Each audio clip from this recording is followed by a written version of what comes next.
Everybody, it is Wild and Wacky Wednesday here on Main Street Sports. Today, I'm David Wilson, joined by my partner in crime here every Wednesday. You can see us from now moving forward.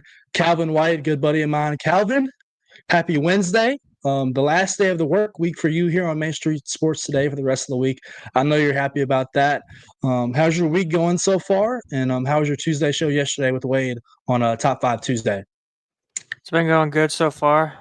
Been trying to acquire all of the mini football rosters we have to acquire before the start of the season. Had a really good show with Wade yesterday. We had really good talks with Zach Smith from the Waco Herald Tribune. Kind of previewed some Big 12 football. Big 12 football. Today we're going to talk Big 10 football. So looking forward to a really good show today. Right, yeah, it's getting that time of year, Calvin. Obviously, high school football starts 2 weeks, opening kickoff from tomorrow. I'm looking forward to having Beach and Green Hill, I believe, on the Thursday night edition of that. Little Friday night rivals game of the week on a Thursday in Wilson County. Really looking forward to that one. Really looking forward to this show as well. Calvin mentioned yesterday talking a little Big 12 football. We'll talk a little Big 10 football here in our first segment here, just shortly, about 15 minutes away. 12:20, we'll have Joe Rexrode of The Athletic joining us. Talk a little Big 10 football, a lot of storylines to get into. Obviously, your reigning, defending national champion Ohio State Buckeyes are going to be on that list. Obviously, Penn State as well and Indiana. Both teams that made runs to the college football playoff last year. We'll talk all things Big 10 with Joe. Also looking forward to having Heather Williams on in the second hour for our weekly segment with her around 3:20. Looking forward to talking a little NASCAR. I know that's Calvin's favorite topic of the week when we talk a little NASCAR. We'll talk Iowa, William Byron getting it done the second time this year, going to victory lane. His first win since the Daytona 500. So the Hendry Motorsports star getting in victory lane with 3 races to go before the playoffs. The NASCAR schedule goes to Watkins Glen, New York this weekend. A little road course action coming up on the schedule. Looking forward to talking to Heather about that. And also, Heather was a part of the very rain-soaked MLB Speedway Classic at Bristol Motor Speedway this past Saturday and Sunday. Looking forward to getting her perspective on a really cool event that had a lot of butts in the seats on Saturday night. Unfortunately, with the weather coming through East Tennessee, that was not able to get finalized and finished on Saturday evening, transferred over into Sunday. But looking forward to talking to Heather, as we always do here on Wednesdays, talking a little NASCAR and, of course, a little baseball. Her Kansas City Royals are still in the hunt. Calvin and I's Braves, not so much. We'll have a little Braves chatter here at 2:45 as we go this day in Braves history. And we also have the addition of the grab bag coming at 3 o'clock. We'll dive into stuff from preps to pros, little NFL training camp stuff going in there. A lot of news in the NFL as preseason action gets underway on Friday, I believe, and the rest of this weekend. Also talking a little golf. Calvin this weekend is going to be taking his trips to Memphis to see the FedEx playoffs get started out there in West Tennessee. So looking forward to having all those things happen here on this Wild and Wacky Wednesday. And in the final segment of the day, we'll dive into the wildest and the wackiest stories from across the globe. Calvin has carefully and articulately picked those topics out, and I'm sure he's excited. Look at his face. He's thrilled. He's absolutely thrilled to have it on Wild and Wacky Wednesday. So great show for you guys on ahead. I think we can get started, Mark, Calvin, with last night's scores and results on the rundown. This is the rundown. Last night's scores across Major League Baseball for those of us here tied to this show. Wade's Astros picked up their second win and won the series down in Miami against the Marlins, 7-3 final right there. Jose Altuve and Yainer Diaz with home runs in there for the Astros as they take the series and beat a really good Marlins team that's made some noise. They swept the Yankees this past weekend for the first time in franchise history. So the Marlins making a run, but the Astros have taken care of business the first 2 games of that series. And taking care of business is the Milwaukee Brewers. They dispatched of Calvin, Mo, and my Atlanta Braves last night 7-2. The Brewers hold the best record in Major League Baseball. They have taken that series, and they'll go for the sweep tonight against the Braves down at Truist Park in Atlanta. Last night, the Sounds opened a 6-game road trip against the Jacksonville not road trip, sorry. They opened up a 6 a.m. homestand, against the Jacksonville Jumbo Shrimp last night, and the Jumbo Shrimp take that one 6-2. They had a 6-run fifth inning to defeat the Sounds last night at First Horizon Park. In the W, the New York Liberty 85-76 victors over the Dallas Wings. The Chicago Sky take down the Washington Mystics 78-64. The LA Sparks edge out the Indiana Fever 100-91. Phoenix Mercury 82-66 victors over the Connecticut Sun, and the Minnesota Lynx and the Phoenix Collier, they defeat the Seattle Storm 91-87. That's last night's results in the W. Looking at tonight's schedule, not a whole lot going on, but the Astros are at the Marlins. First pitch for that game will be at 3:40 p.m. The Brewers are at the Braves at 6:15 p.m. You can catch that game on FS1. In a little minor league baseball action, the Jacksonville Jumbo Shrimp are at the Sounds at 6:35. Then the lone WNBA game of the night, the Las Vegas Aces are at the Golden State Valkyries at 9 p.m. You can catch that game on NBA TV. Ladies and gentlemen, those were your scores. That was your schedule, and that concludes today's rundown.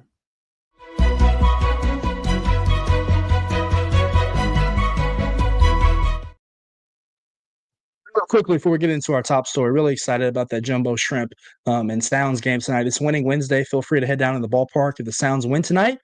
All fans get to run the bases. Also, Butch McCord, Jersey night. The Sounds do a great job honoring the past legacies of Nashville and baseball here, whether it's the Negro Leagues. So go down to First Horizon Park. The weather is beautiful outside right now. Enjoy some Sounds versus Jumbo Shrimp, and hopefully you get to run the bases with the Sounds victory. Our top story is brought to you by the fine folks over at Piggly Wiggly and Mealy's Mill in Columbia. They serve lunch daily from 11 a.m. until 6 p.m. They also offer hand-cut meats, and everything is cost plus 10 at their cash register. Piggly Wiggly, Mealy's Mill in Columbia. Presenting to you our top story, and for those of you that are fantasy football fanatics like I and like to tune in to Scott Hansen on the NFL Red Zone. It's got an own channel for it, Calvin. 714 for those who have Comcast like I. You will be seeing the NFL Red Zone and hopefully Scott Hansen on a new station this fall. ESPN is acquiring the NFL Network and other of its media assets, which include the popular Red Zone channel, and a deal that will see the NFL get a 10% equity stake in all the sports network. This was announced last night. Roger Goodell came on ESPN as well to talk about the news. ESPN will also acquire the NFL's fantasy product and merge it into its existing platform, making ESPN Fantasy Football the official game of the NFL. In a separate deal, the NFL will also agree to license the ESPN other NFL content and intellectual property, and it will also appear on the NFL Network and its other assets. The NFL Network will be owned and operated by ESPN, which will control the network's linear and digital rights. The NFL will be integrated into the ESPN's upcoming direct-to-consumer streaming product, and it will continue to be available on traditional pay TV providers. Obviously, Calvin, this is big news for those of us that love football. It's the most popular sport in the United States when it comes to viewership. It seems like they own every single day of the week. Not only is there Sunday football all throughout the day, we have Monday Night Football. We have Amazon Prime on Thursdays. It seems like the last couple of years, the NFL continued to expand its footprint and its digital network, and that continues right here with ESPN, or I guess acquiring a big stake of the NFL Network. Yeah, and I think the most interesting thing to me is, with the NFL Network now being owned by ESPN, is the NFL, obviously because the NFL owns the NFL Network, is the NFL going to have a say in, what ESPN does and doesn't put on their network about the NFL? If there's something that the NFL might not want out there, then we're probably going to have to get that other places that aren't ESPN. But, people got used to the Red Zone being its own thing for so long, and now that schedule is going to be over there on ESPN. Just going to be a little shake-up and, different way people can consume their mass content of football that they love to consume. And Calvin, I'll be honest with you, ESPN has kind of dwindled down the totem pole, the leaderboard, whatever analogy you want to say. of people's top ranked shows and channels to watch. Even I remember growing up, you could not have ESPN on, whether it's Sports Center, Baseball Tonight, all the kind of shows and platforms that they had on the network. That has kind of dwindled down. Obviously, they are an entity now with Disney. So, ESPN used to be the only channel that if you love sports that you would watch, and that has now since changed. Obviously, the NFL Red Zone was first commercial-free football. I think that's what made it so appealing to not only those of us that love football, but us fantasy viewers as well. You got to see every score from every game commercial free from 12 o'clock to the last late game in the window around 6 p.m. in the evening. So that was 6 hours commercial free football with Scott Hanson. Is that look going to change now that it goes to ESPN? Obviously, you make money as a TV network and program off commercials. And not having that where NFL Network had the Red Zone as its own separate channel. That's one of my first questions. And then secondly, Scott Hanson's a gem. He's a pro at that. He's been doing it since its origination when the idea first started at the NFL Network. I want him to be a part of that. He's what makes the Red Zone so great. His personality, his knowledge of not only football but fantasy, what viewers are looking for. So hopefully that can continue. I would love to ask you. I know you probably play a little fantasy football. Would you say that the Red Zone is your go-to Sunday channel when watching football? Well, actually, I've never actually been a huge red zone watcher. I was more of a score watcher. Um, Okay. I wouldn't like physically sit down and watch the games. Like if I had players on my team, I would keep up with the scores and stuff to see how my players were doing. But like you said, I think the only way that they would have let Red Zone move over to ESPN was if they could keep the show the same, kind of how Pat McAfee did with his show whenever they went over to ESPN. He said the only way he would go to ESPN is if he still had full control over his show, minus a couple things like maybe language and that kind of stuff. But, I think that the only way they would have moved it over to ESPN is if they could have kept it the way it is. Because I think that, especially with like if you look at the NBA on TNT moving from Turner to ESPN this year, everybody's big concern was, are they going to break up the cast? Are they going to change how the show's structured and things like that? Because the way the show is structured and the personalities on that show are what make it probably the most popular studio show, not just in basketball, but all of sports. So it'll be interesting to see if they keep the show format the same and keep Scott Hanson as the host. Right. This is a statement from ESPN Chairman Jimmy Pitaro. By combining these NFL media assets with ESPN's reach and innovation, we're creating a premier destination for football fans. Together, ESPN and NFL are redefining how fans engage with the game anytime and anywhere. This still helps fuel ESPN's digital future, laying the foundation for even more robust offering as we prepare to launch our new direct-to-consumer service. ESPN Flatmorns will also license 3 additional NFL games per season, giving it a total of 28. The NFL Network will continue to show 7 games per season, with some games shifting to NFL Network from ESPN's original schedule. Dates and games have not been announced.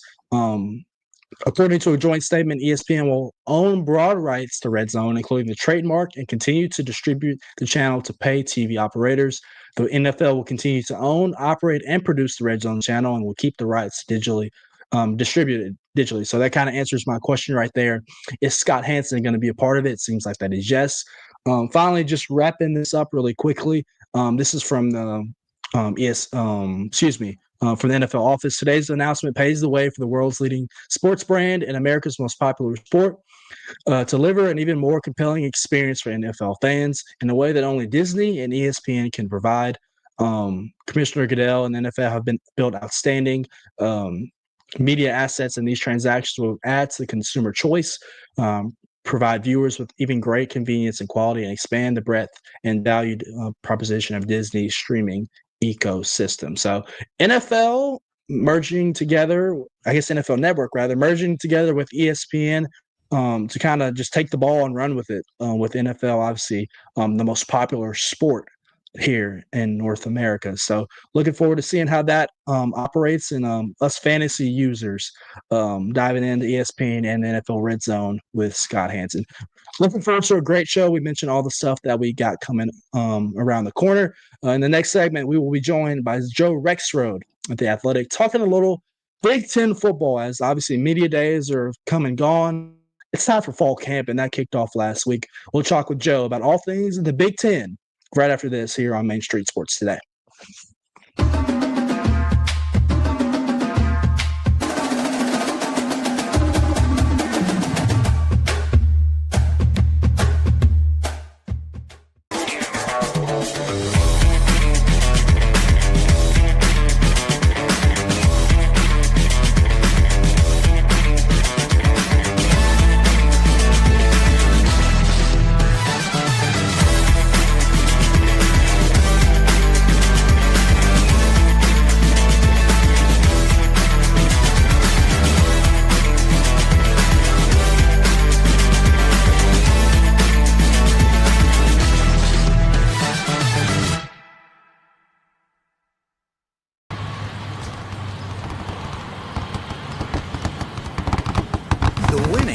Got closer. All new Sportsbook, the latest gaming machines, live horse racing, and more. The Mid Gaming Hall, Kentucky Downs. Winning just got closer.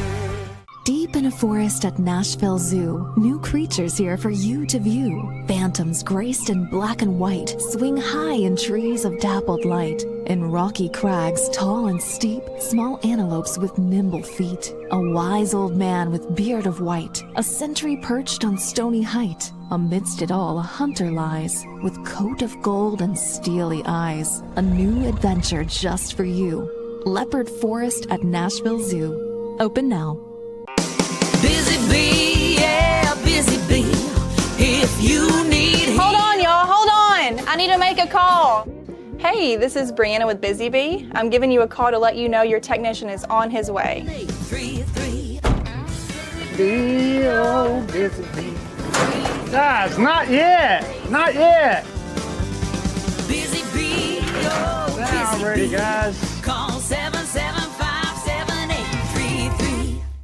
Custom Stone Handlers supplies over 600 distributors and suppliers with quality stone products. Along with Riverstone, we produce and distribute over 100 building, landscape, and other bulk products.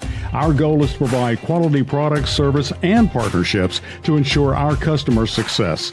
We firmly believe the measure of any person or company is how you treat other people and customers. Give them a call at 931-490-4990 or visit CustomStoneHandlers.com.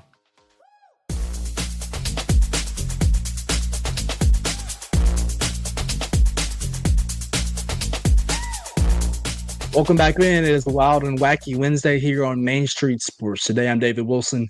That is Calvin White. Looking forward to talking with Joe Rexrode of The Athletic here coming up in a little bit. Talking Big Ten football as we get ready for the college football season to kick off at the end of the month. We've been taking these previews kind of day by day, Calvin. Yesterday you got to talk a little Big 12 football really quickly as we're waiting on Joe to hop in. Talk about what you learned yesterday, maybe questions you got to ask, and then kind of pivot really quickly with your expectations. Obviously, you're going to ask Joe some questions, maybe some thoughts or expectations that you have of the upcoming season in the Big Ten. Yeah, yesterday, so me and Wade got to talk with Zach Smith from the Waco Herald Tribune. He's the Baylor beat writer down there. We were kind of talking about, how after Oklahoma and Texas left the Big 12 last year, how that league kind of just became wide open, especially with conference realignment. And then you had so many of those teams that kind of hung out in the middle of the pack all those years that they were finishing runner-up to Texas and Oklahoma and Baylor there for a little bit. So Zach was just kind of talking about how Arizona State could be a team that could make the playoff potentially again this season. He was talking about how Houston could be one of those teams that not necessarily makes the playoffs, but kind of comes out of nowhere and makes a big run and could be a lot better than people are projecting them to be. But as far as the Big Ten goes today, I'll be interested to talk to Joe about if Indiana was just a flash in the pan last year or if they're kind of set up for continued success. I'm a little curious about Michigan too. The big thing last year with them was they didn't have decent quarterback play. Now they've got a 5-star freshman and a transfer in there. So excited to talk a little Big Ten football with Joe. Yeah, I'm glad that you kind of mentioned yesterday the talk about conference realignment. It seems like there's been an arms race last couple of years to get the best teams in your conference. We saw that with Oklahoma and Texas moving over to the SEC, with teams like USC and Oregon moving over to the Big Ten. I think that's the biggest thing. Is I'd love to ask Joe, and this is a question I have when it comes to the future of the college football playoff. Right, I think right now the SEC is on an 8-team schedule model. And just looking forward to just, talking about how the Big Ten plays non-conference games. And there's just kind of been some dispute right there on the future of the college football playoffs. Obviously, the Big Ten wants the SEC to add more conference games to its schedule. So Joe Rexrode is here. He's joining us now on Main Street Sports Today. Joe, we appreciate you taking some time and joining us here on this Wednesday. Hope you're doing well. I'm doing great, guys. Thanks for having me. Calvin, go ahead and kick us off. Joe, yeah, like we were saying before you kind of jumped on here, we were just kind of talking about some top storylines we might want to talk about. But the biggest thing that I'm curious about, Indiana had that really good year last year, made that run to the college football playoff. This upcoming season is probably the most anticipated season in the history of Indiana football. Do you think they were just a flash in the pan last year, or do you think that under Kurt Cignetti, they're kind of set up for continued success? It's a great question. I think Indiana is going to be good under Kurt Cignetti. I think that, this year, just like last year, I mean, he got Curtis Rourke last year from Ohio. He got Fernando Mendoza from Cal this year. That's a really good transfer quarterback. You look at Kurt Cignetti's record; it's really impressive everywhere he's been. So I mean that definitely matters. So, the question is just, are they going to be playoff level good? I have my doubts about that. Like, I think Indiana's going to have a lot of 8-4 kind of seasons. Now, you get to 9-3 anymore, and you can make the college football playoff. So, and that's going to be the standard now for programs, right? Like, how often are you knocking on the door? How often are you in the tournament? So I think they can get back to the tournament at times. But, that there was a perfect storm a little bit last year at 11-1, and some of that was their schedule. Now, their own scheduling is pretty pathetic, but they kind of lucked out with the Big Ten. Michigan and Washington weren't as good as they were supposed to be. Nebraska wasn't as good as it was supposed to be. And, they kind of – it was, like I said, kind of a perfect storm. But they're going to be good. I have no doubt about that. I mean – you look at this guy's track record, and he is one of those guys who I think gives his teams a schematic advantage. And now off last year, I know they're recruiting. They have investment NIL money because of that has really made a difference for them. So I think they're going to be a solid program now. And look, anybody who knows the history of Indiana football, this is the losingest program of all time. Most losses of all time, worst Big Ten winning percentage of all time. So just to be solid to good on a yearly basis is totally new territory for Indiana. And then, Michigan last year in their first full season under Sharon Moore after Jim Harbaugh leaves for the NFL again, they finished 8-5 last year. Kind of the big thing with them last year was they didn't have great quarterback play. Now they've got 5-star freshman and Bryce Underwood, and they've got his name escapes me, but the quarterback transfer from Fresno State. Do you think that Michigan can kind of get back to national championship level good? No, and especially not this year, especially when you think about what they lost up front on defense too. I mean, that's where that was still an elite, that was a championship level defense last year. And that includes, Will Johnson, a cornerback who was hurt a lot of the year, but when he played especially, they were a really loaded defense. And so you're saying about it, those guys, you're saying about it, your star tight end. So I don't think Michigan is a national championship level team. I think Michigan, a 9-3 kind of year and a playoff spot, again, that's sort of like, I think that's certainly possible, but you're talking about the worst passing offense in college football. And like you said, Bryce Underwood, huge recruit, huge flip from LSU to get him to come to Ann Arbor. And for anybody who doesn't know the story, it's like a billionaire or a woman who went to Michigan, her husband went to Illinois, but he's like a multi-billionaire. And they went, she was like, you know what, we need to go pair up with Dave Portnoy and buy this quarterback, and so they did. But, I mean, look, I think he's going to be good. I think it's asking a little bit much of him as a true freshman to just come in and, transform everything. So I think they might be a year away from getting back, close to the top. Joe REXRODE from The Athletic joining us here on Main Street Sports today. Joe, I kind of prefaced with this question before you jumped in. Obviously, there's been a lot of talk this offseason. Obviously, the college football playoff is here to stay. It worked beautifully last year. Got some drama, got some parity. But there's been a lot of talk about the Big Ten and the SEC. Obviously, their conference schedule models are different from one another. The Big Ten kind of digging its foot in the ground on that. The SEC needs to continue to add more conference games to its schedule. Kind of give me your thoughts about that. Obviously, for those of us who are probably not as tuned in as you, why is this such a big deal to the Big Ten for the SEC to continue to add games to its schedule?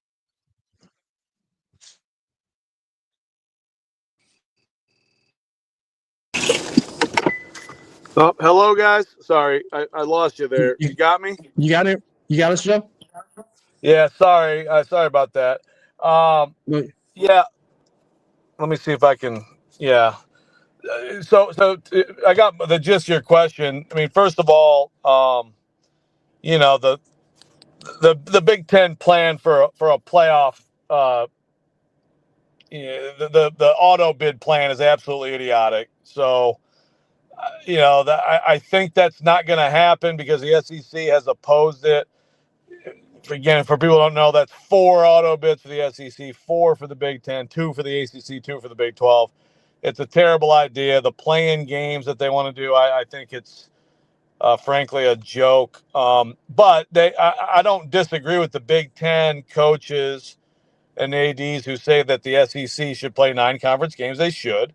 They should play 9 conference games. But I also think that, I side with the SEC in terms of you can absolutely find some SEC schedules, some 8-game SEC schedules that are way harder than some of the 9-game Big Ten schedules. I mean, the SEC is deeper. There are many more good teams and good programs in the SEC.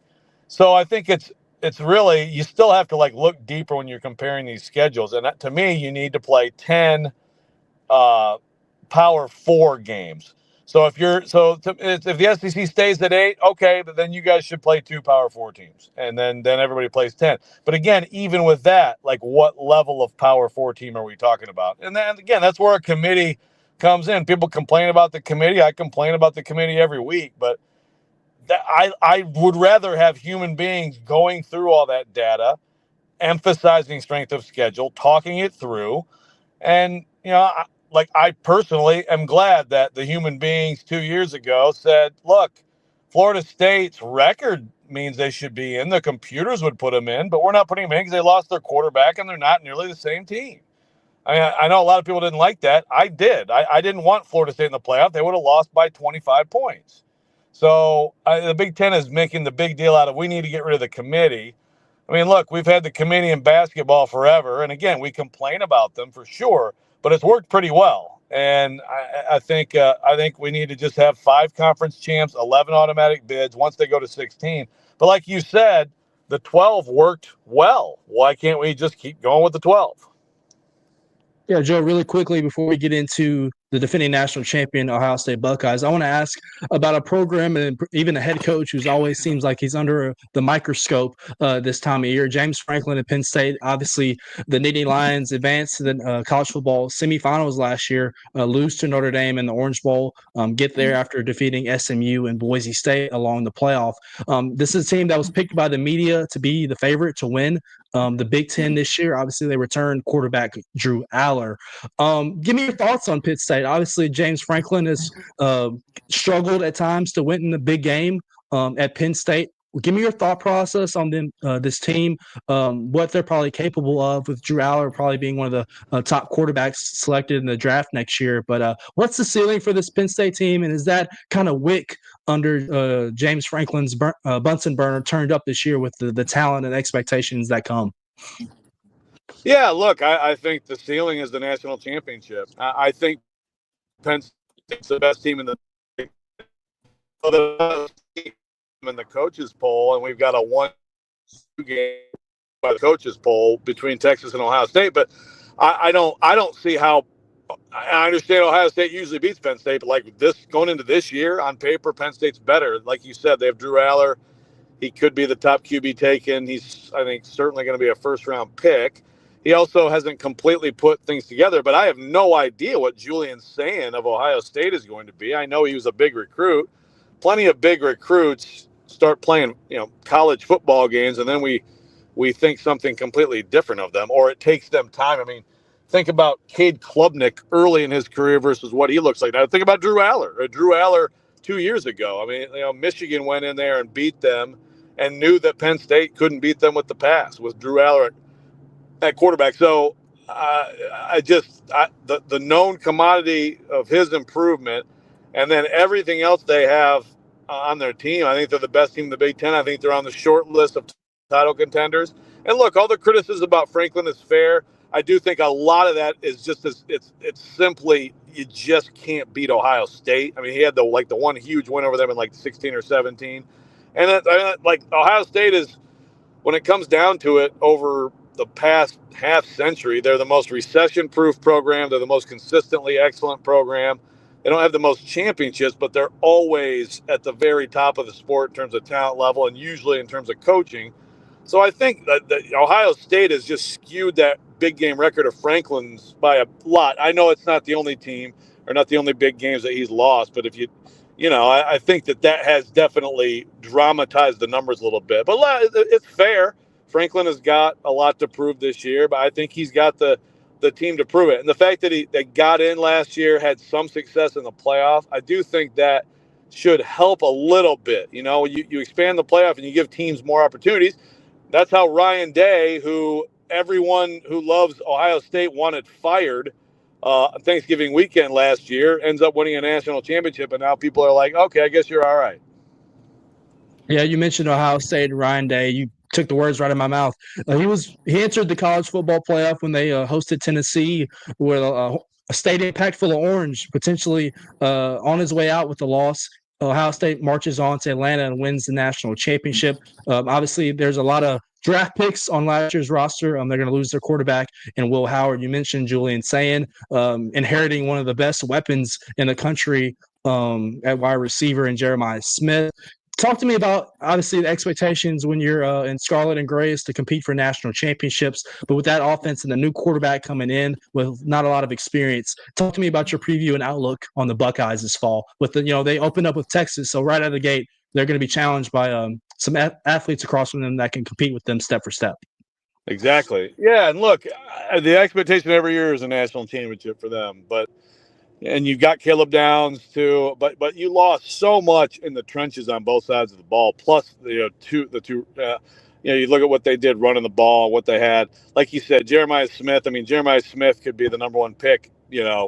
This year he would have gone probably top half of the first round last year. He's an incredible player, incredible talent. But this is as close to rebuilding years you're going to get for Ohio State with an unknown commodity at quarterback. And like I said, a lot of guys off to the NFL who were really key up front. Usually those are the teams that are there at the end, the teams that have, after quarterback, defensive line is the most important factor for a college football national champion. And Ohio State had, studs up front, like I said, on both sides of the ball. So do they have talent to fill in all those gaps? Of course they do. It's Ohio State. But I think they're a little bit overrated. And I think this could be more like a 10-2, maybe even a 9-3 kind of year, which will quickly get people mad at Ryan Day again. Now, as long as one of those wins is against Michigan, which I still would favor, I would favor them in that game based on what those two teams are on paper, then he'll probably be okay. But you have a bit of a down year and lose to Michigan, and they're just going to be furious at you all over again. Joe, Go ahead, Calvin. Sorry. Joe, Oregon's been good for a really long time. They won the Big Ten regular season and Big Ten championship game last year in their first year in the league. But it seems like even though we talk about Oregon as a national championship contender, it seems like we always talk about them in a tier below Penn State and Ohio State, especially now with all of them together. Do you think that Oregon can kind of challenge those two for the Big Ten title again and potentially even a national championship? I think as a program, I think Oregon is going to be right there on the top tier with Dan Lanning. As long as he's staying as coach, I think you're going to see Oregon be right there, right there with Ohio State, and maybe in some years a tier above Penn State. But this year, it's really interesting for them at quarterback. Dante Moore, huge recruit, really didn't show a lot. Granted, not a lot of opportunity, but at UCLA, it wasn't what people were hoping for. Now that's obviously a program that's had all kinds of struggles beyond that, but he's taken over. I mean, so far, quarterbacks go to Oregon and it's like, man, it's like they have a way of getting the most out of these quarterbacks. And obviously you look at what happened with Bo Nix there, but even like Dylan Gabriel last year, I mean, tremendous production and efficiency. I mean, if they can get close to that with Dante Moore, then I think they can be really, really good this year. It's just, I think that's, again, a big question for them. So we'll see. But the long term, this season, might be, a little bit of a step back. Long term, though, I don't think there's any question that Dan Lanning has got it, and he's fully utilizing those limitless resources of Oregon to make that program a consistent powerhouse. Last question for me, Joe. I love to talk about sleepers. We talked about the favorites, obviously Ohio State, Penn State, Oregon. Those in the mix. 6 teams from the Big Ten ranked in the coaches' top 25. You have Ohio State at 2, Penn State at 3, Oregon at 7, Illinois at 12, Michigan at 14, and Indiana at 19. Several others in the receiving votes category. Joe, outside of those top 3, Ohio State, Penn State, and Oregon, maybe a team that's not getting talked about enough by the media at this point of the season right now as we get into fall camp, that you have your eye on as a potential team that can maybe push for a CFP berth, or just some that can make some noise and cause some havoc here as we get to November and December? Yeah, I mean, Illinois, there's a lot of hype for them, so we haven't talked about them, but I certainly think with Bielema, he's got Luke Altmaier back, tons of Letterman and starters back, so they're really good. But if you want to go deeper cut, I will tell you, I think one of the most talented guys at quarterback in the league, who last year was mistake-ridden in his first year, but Aiden Childs from Michigan State, I mean, the pro scouts love the guy. I mean, he has the ability to be a high pick. Now, again, last year, fumbles, interceptions, it was a kind of a mess in Jonathan Smith's first year. They have Nick Marsh, who might be right under the tier of Jeremiah Smith, Ryan Williams, really talented receiver. They've kind of loaded up the receiving core there. It's all about offensive line play, but if Aiden Childs puts it together like they think he can, and of course he came from Oregon State with Jonathan Smith, that could at least be a spoiler kind of team, like a 8-win kind of team that could upset some of these teams. But I mean, look, I think that Nebraska, every year we think they're going to be good, and they're not as good as they're supposed to be. Dominic Raiola is a sophomore. I look at them too, and I even think Iowa.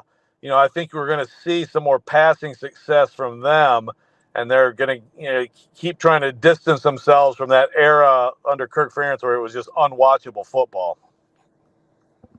Yeah, Joe Rexrode, joining us via The Athletic. Joe, I would be remiss to ask you another quick question before we let you go.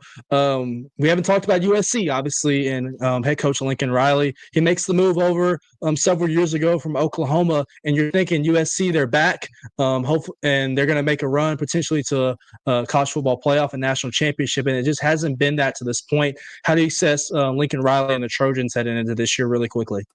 Yeah, huge year for them. And, I look at Lincoln Riley a little bit like I look at Brian Kelly in the SEC. Now, Kelly's had a bit more success. Lincoln Riley, it's really been somewhat stunning because, I was like a lot of people and thought it would just translate right over, and here we go. They're just going to be right there competing for national titles. I think with both guys, like, can you put together a decent defense? That hasn't been the only problem.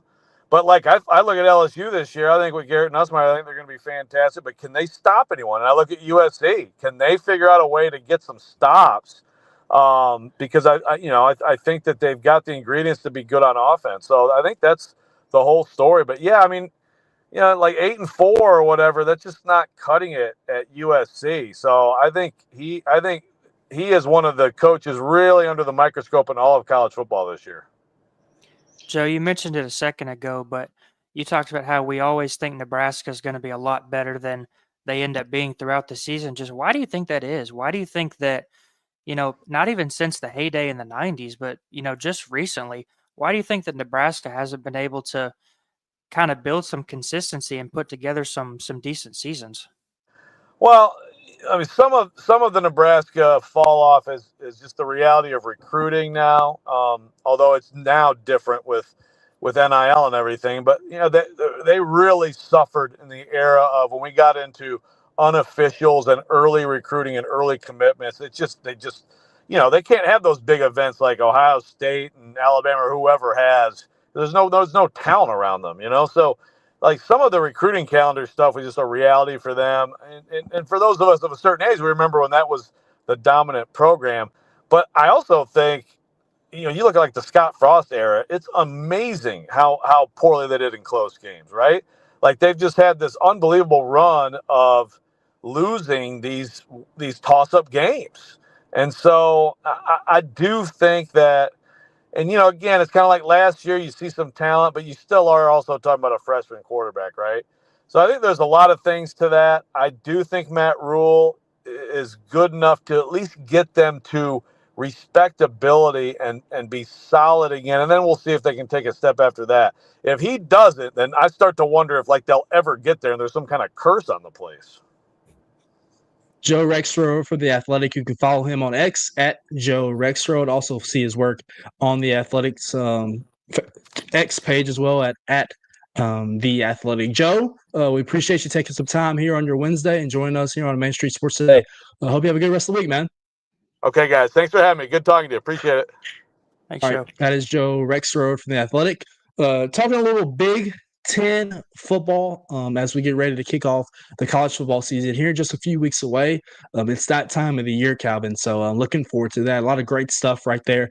A lot of good storylines in the Big Ten. A lot of great programs as well. Kind of mentioned it with Ohio State, Penn State, and Michigan. And that is not even talking about Oregon and USC and even Nebraska. A powerhouse when we were before we were born a long time ago. So good stuff right there from Joe. Some stuff that's not good, Calvin, is the way our Atlanta Braves have been playing of late. We'll get into that in a little baseball news and notes from across the league right after this break on Main Street Sports Today. It'll be our MLB chatter segment and this day in Braves history right after this commercial break here on Main Street Sports Today. Stick with us.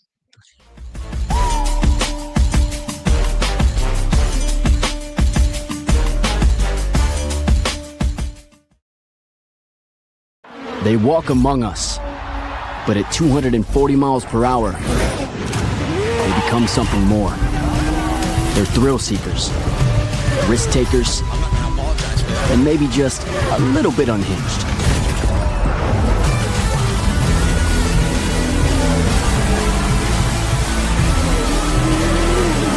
Buckle up. This new era of speed, this racing revolution, it's just getting started. Hi, I'm Stephanie Miller. Main Street Media is partnering with Borchetta Bourbon Music City Grand Prix at the Nashville Superspeedway to send a family of 4 to the race August 31st. To register, please visit any Main Street Media website and look for the Register Here banner. You'll also receive some fantastic Borchetta Bourbon Music City merchandise. We look forward to seeing you at the race.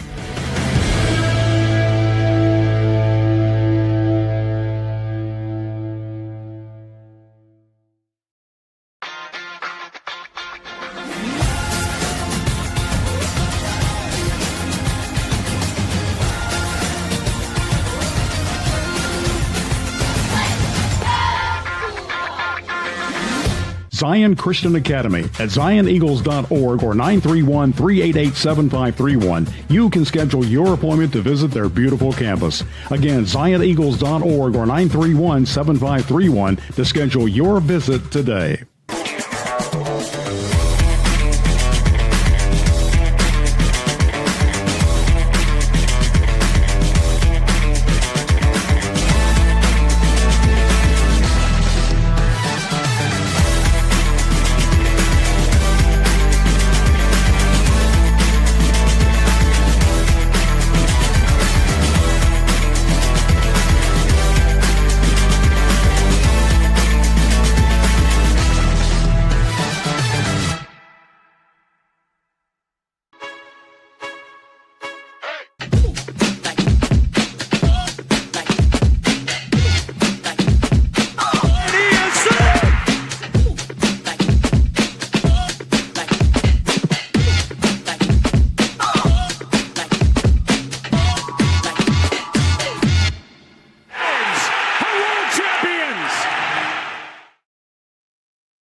This day in Braves history, August 6, 2010.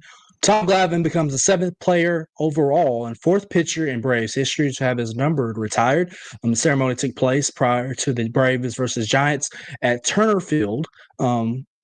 This game also kind of represented the 20,000th career game in the franchise history since it originated back in Boston.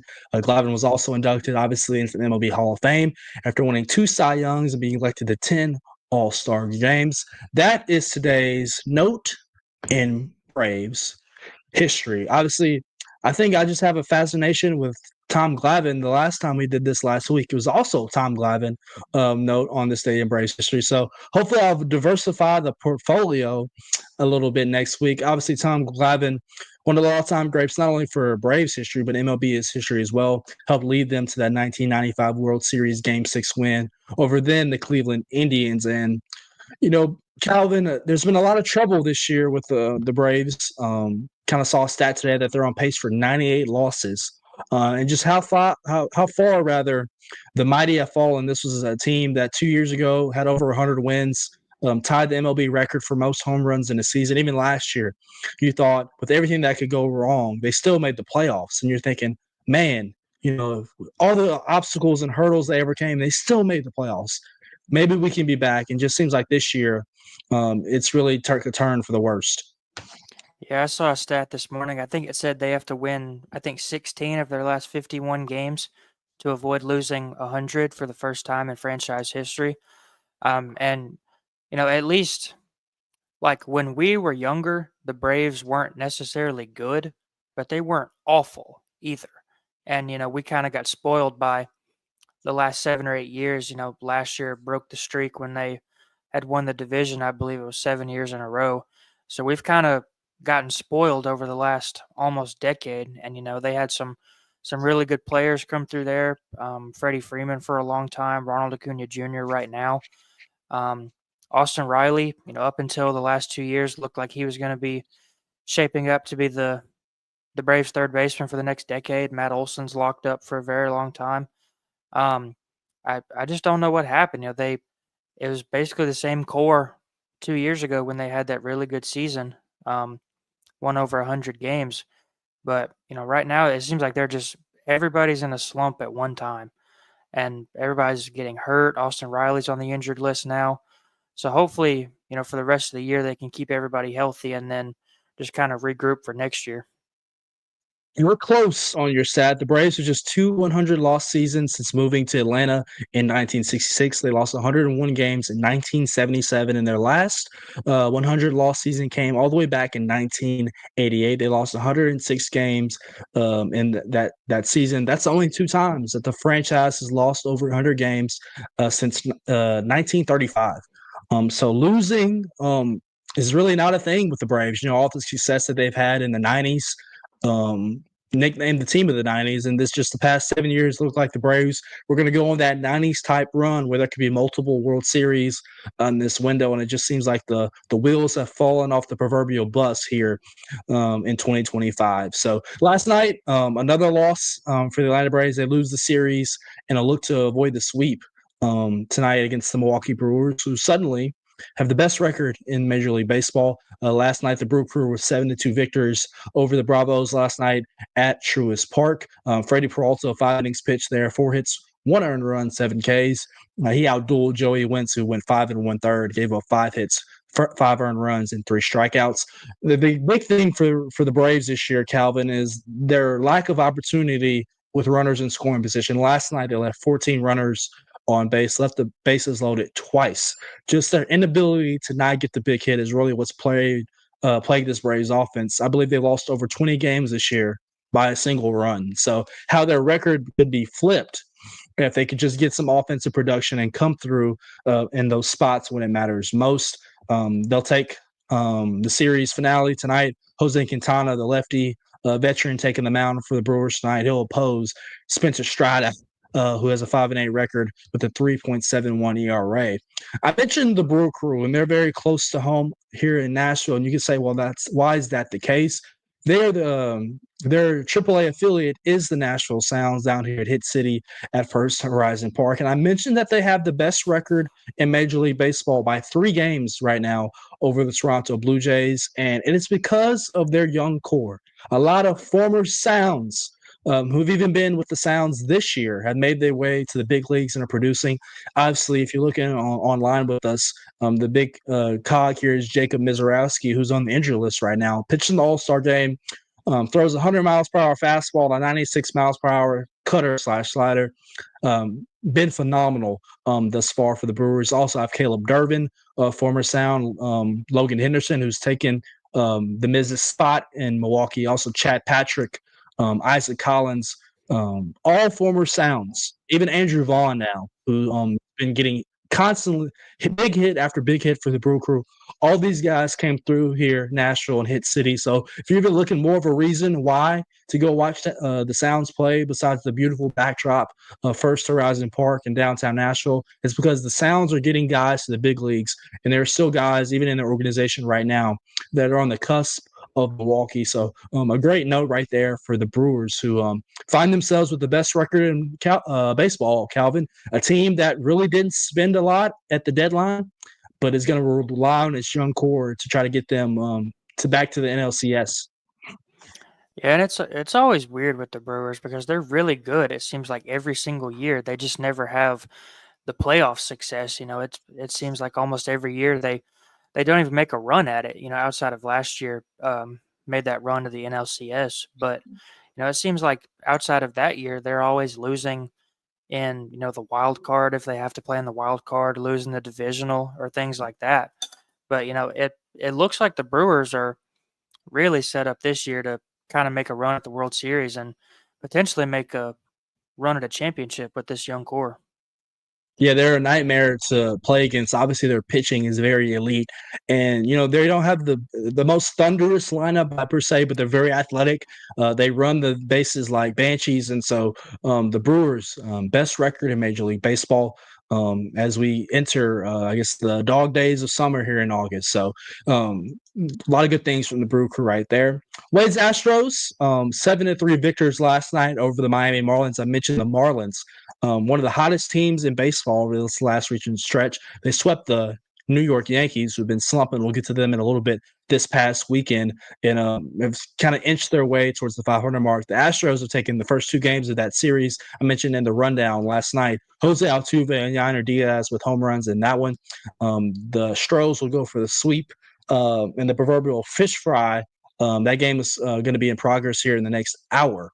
So keep your eyes on that one. That is going to be a 3:40 first pitch with Spencer Allegretti and Jansen Junk, former Nashville Sound, taking the ball for the fish in that one. Some news and notes last night across MLB really quickly as we approach the 3 o'clock hour. Shea Langoliers, former Braves prospect who got traded for Matt Olson, became the 4th catcher in MLB history last night to record a 3-homer game. He belted 2 he had 3 homers last night in the A's 13-7 victory over the Washington Nationals. Langoliers hit it in the leadoff spot for the first time and homered off Mackenzie Gore to open the game. Langoliers is the only catcher in MLB history to have a 3-homer game from the leadoff spot, and he has 22 home runs on the season. The 27-year-old added a double in the 8th inning and finished 5 for 6. With 3 RBIs, 4 runs scored, and 15 total bases. The hits and runs are both career highs, and the total bases are tied for the most for a catcher since 1900. So Langoliers is doing some damage. Those A's can bop. Obviously, we saw what Nick Kurtz did just a couple weeks ago against the Astros. So former Braves prospect doing some nice work for the A's. It'd be nice if the Braves could get that production out of the catcher spot this year. Well, the Braves catchers aren't terribly bad. I like the duo of Sean Murphy and Drake Baldwin. I'm happy with that. Obviously, there's been rumors that they'll trade one of the two, but I'm happy with the production so far. Moving on, Aaron Judge, obviously a key cog to the Yankees in their hopeful run back to the World Series this year. He returned from the injured list last night, DH'd as he's recovering from his injury where he had a strained flexor tendon. There's still no clarity on when the All-Star slugger will return to the outfield. He went 0 for 3 last night, batting third in the Yankees' 2-0 loss to the Texas Rangers. He'll begin a throw-in program on Wednesday, which is today, according to manager Aaron Boone. The Yankees, losers are 5 in a row. So obviously you think teams can take off after the trade deadline, and they have not done such. They are trailing Toronto in the AL East standings, and just hold that third and final wildcard spot by a half a game. So the Yankees need to get going here as it's pennant chase time. Yeah, they had a really good first half of the season. They had a really big lead on that AL East, and then kind of up toward the All-Star break, and ever since the second half of the season started, Toronto's just kind of, turned into one of the best teams in the sport. Like you said, they're only behind the Brewers for a couple games for best record in baseball. They've had that really good young core for a couple years now. Vladimir Guerrero Jr., Bo Bichette. They're just good. Vladdy Jr. had that really good season in 2021. Has kind of been steady ever since, but now the whole team is kind of putting it all together, and they're challenging the Yankees for that division title. Really quickly, some great information that came out that Calvin shared with us today. We're going to include it here in the baseball chatter segment. And Calvin, if you want to, if Mark would like to pull a picture up here in the grab bag, we can come back to Jen Powell. Jen Powell, MLB umpire. She's been laboring away in the minor leagues for some time now. She will get the call. She will become the first female to call an MLB game here this weekend when the Braves and the Marlins get together this weekend at Truist Park. Mark, gonna try to send you a link really quickly on that. We can throw that in the grab bag and elaborate more. But she will umpire 3 games during this weekend's Marlins and Braves series, including both ends of Saturday's doubleheader and the series finale on Sunday when she will be behind the plate. She started climbing through the umpire ranks. She began her professional baseball career as an umpire in rookie ball in 2016. She reached AAA in 2023, becoming the first female umpire at that level in 34 years. She was the home plate umpire for the AAA championship that September. In 2024, Powell became the first female umpire in a spring training game since Ria Cortestero in 2007. She was a AAA crew chief in 2024 and worked more spring training games in 2025. So if you want to, we can dive a little bit more in the grab bag. I'll throw a link in there for Mark, and we can pull up a picture of Jen. She worked the plate last night here at First Horizon Park when the Sounds and the Jumbo Shrimp got together. So she'll make the short drive to Atlanta, about 3.5 hours, and join the Bigs. So congrats to Jen Powell. She makes history, becoming the first female umpire in the big league. So that'll do it here on our baseball chatter. Well, Mark might be throwing up a picture. Okay, we'll do it in the grab bag. I'll put a link in there for Mark. That'll do it here on the baseball chatter segment of Main Street Sports Today. Calvin, it's time for the grab bag, and we'll do that next here on Main Street Sports Today. Stay with us.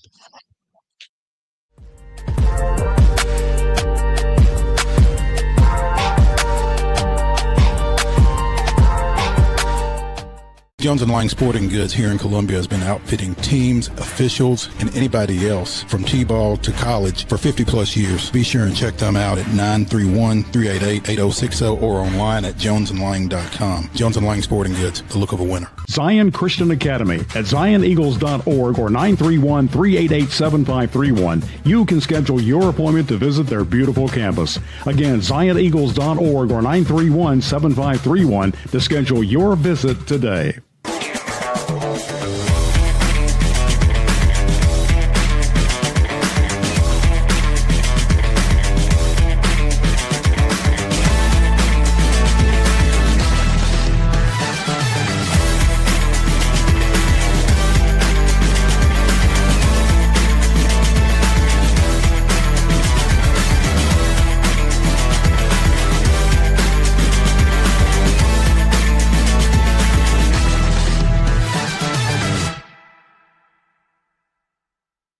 Custom Stone Handlers supplies over 600 distributors and suppliers with quality stone products. Along with Riverstone, we produce and distribute over 100 building, landscape, and other bulk products. Our goal is to provide quality products, service, and partnerships to ensure our customers' success. We firmly believe the measure of any person or company is how you treat other people and customers. Give them a call at 931-490-4990 or visit CustomStoneHandlers.com.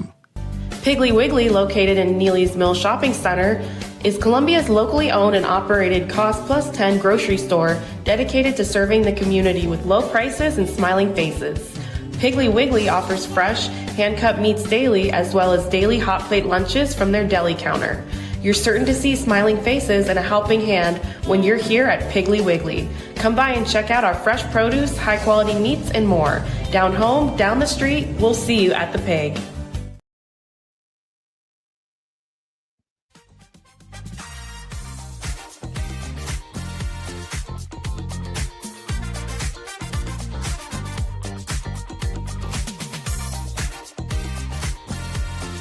Welcome back into this Wild and Wacky Wednesday here on Main Streets. Today, I'm David Wilson. That is Calvin White. Calvin got a taste of the grab bag yesterday with Wade Neely, and he's going to get a second dose of it again here on this Wednesday afternoon here in Nashville, Tennessee. I believe Calvin is at his respective home in Clarksville. Calvin, going to jump right into it with some NFL notes across the league. Not good news if you're J.J. McCarthy, who is set to play in the preseason opener this week for the Vikings this week. He'll be out without one of his favorite targets, or what should be one of his favorite targets, for the first 3 games of the National Football season. Wide receiver Jordan Addison was suspended the first 3 games for violating the NFL's substance abuse policy. The team announced on Tuesday. Addison will still be able to practice and play during the preseason, but will miss the Vikings' first 3 games against the Chicago Bears, Atlanta Falcons, and Cincinnati Bengals. The suspension is a result of Addison's arrest in July of 2024 on suspicion of driving under the influence of alcohol. He was released from custody 2 hours after his arrest and was charged with 2 misdemeanors: driving under the influence of alcohol and driving with a blood alcohol content over California's limit of 0.8. Last month, Addison agreed to plea of a lesser charge to settle the case. Calvin, this is one of the premier wide receivers last year in the National Football League. Caught 70 passes for 911 yards and 10 touchdowns in his rookie season, and then caught 63 passes for 875 and 9 touchdowns in 15 games last year. So he's that second weapon in a really good Minnesota Vikings offensive under a great offensive-minded head coach Kevin O'Connell that J.J. McCarthy is going to be without here for the first 3 games of the season. Yeah, this is going to be a really big loss for J.J. McCarthy for the first 3 games, especially being a first-year starter in the NFL. Like you said, one of the premier targets in the league. So anything that they can do to help J.J. McCarthy just kind of settle in faster and get a little bit more comfortable. Addison was going to be kind of that go-to guy for him.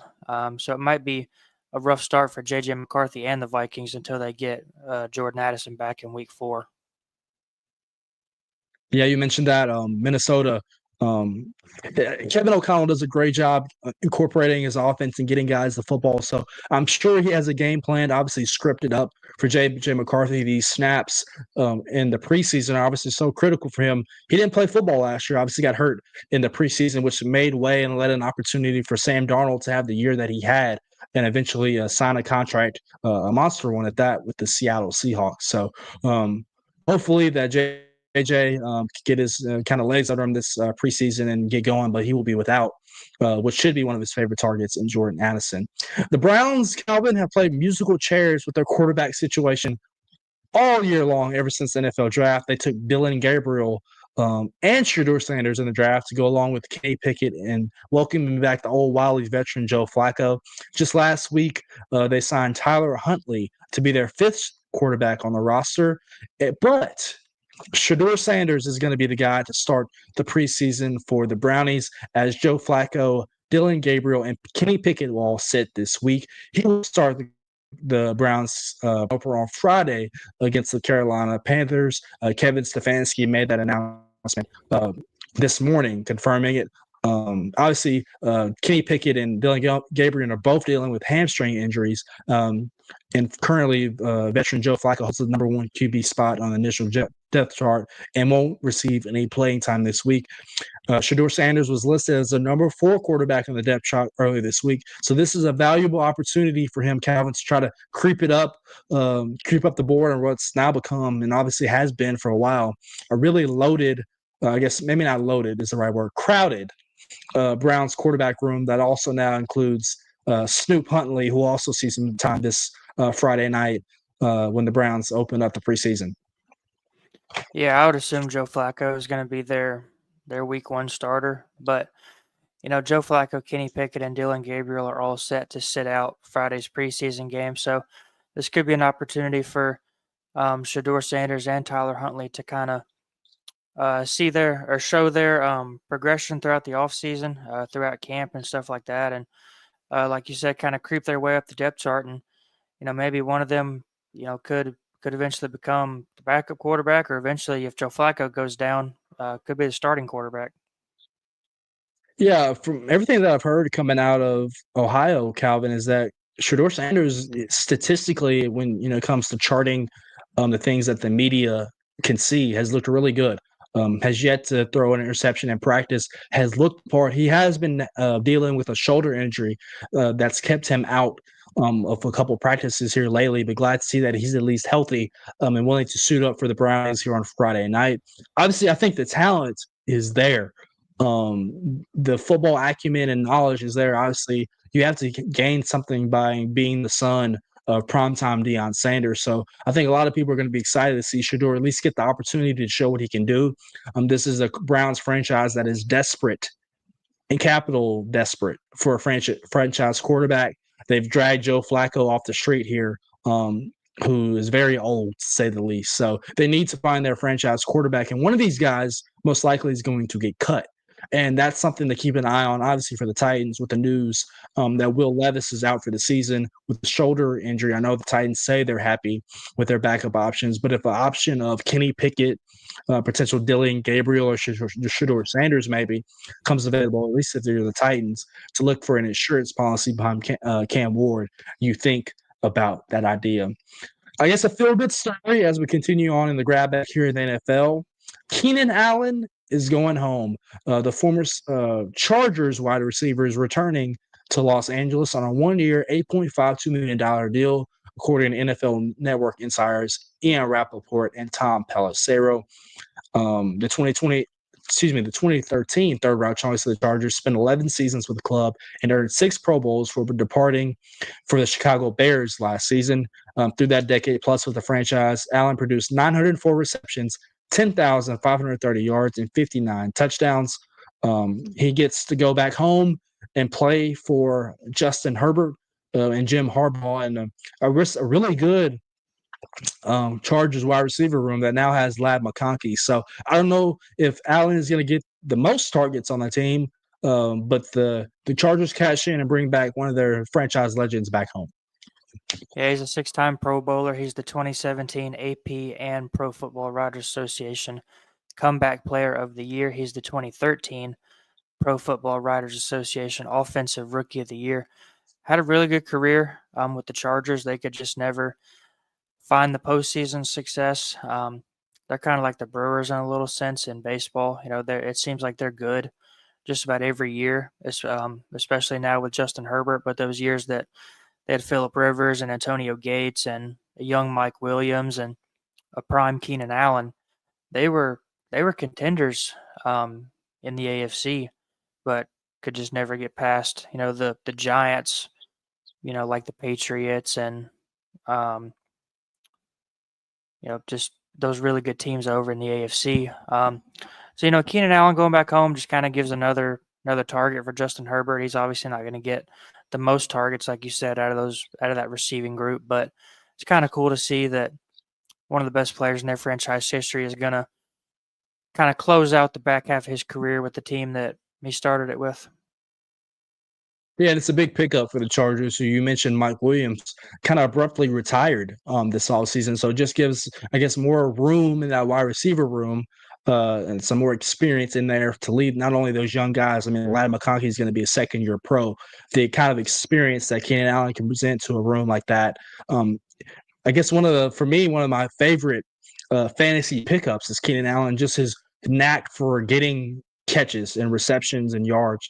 So he'll be a nice security blanket for a Chargers offense that is going to be talented. Obviously, they attacked the running back position in the first round of the draft. We know that Jim Harbaugh likes to run that football and play action pass and play some good defense. So you mentioned it. The Chargers are a really good football team. It just so happens that they play in the same division as the Kansas City Chiefs, who kind of made themselves the team of this era right now with Patrick Mahomes at quarterback. So it's tough sledding playing in the AFC West, and it seems like the Chargers cannot get over the hump. And I guess it might be a mental thing now playing the Chiefs. So another weapon for Justin Herbert and his offense. Calvin, you mentioned it, at least to me, before the show. The FedEx playoffs are set to start this weekend, and you're going to have a front row seat to it. Maybe not the front row, but you'll be there in Memphis and West Tennessee this weekend as the FedEx playoffs get started here. Walk me through it, your thought process, and what you're looking for. Yeah, I'll be there on Sunday to see who wins the first round of the FedEx Cup playoffs. World number 2, Rory McIlroy, announced he was not going to play the other day. But he's so high in the standings that he doesn't have to play this week or next week to qualify for the Tour Championship round. So no Rory McIlroy this week, which probably opens the door even more for the world number 1 Scotty Scheffler. Won 2 out of the 4 majors this year. Got 4 majors for his career now. He's been up in those talks with Tiger Woods for the last couple of years. Tee times came out earlier.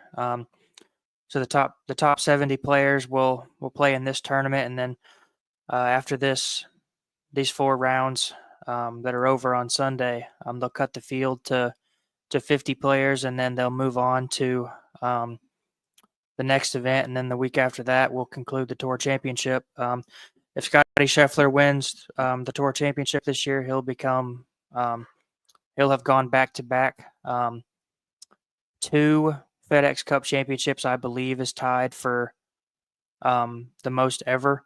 I think the first year of the FedEx Cup playoffs was 2007, I think. Tiger Woods has won it twice. Rory McIlroy has won it twice. But I don't believe anybody else has won it more than once. So Scotty Scheffler going for his second consecutive FedEx Cup playoff championship. Yeah, Calvin, I am a very casual golf viewer. I will watch the Masters. I might even watch the Open, but just the normal kind of run amok tournaments. No offense to that. It doesn't catch my eye. You think as a former baseball player, there would be some golf kind of in my retirement in my blood, but it doesn't fit me. So I'm glad that you're going to be there and enjoying it. Hopefully you stay cool. The weather across the state has been better. Last week was absolutely miserably hot. So hopefully it's good weather for you guys this weekend in West Tennessee as they get the FedEx playoffs going.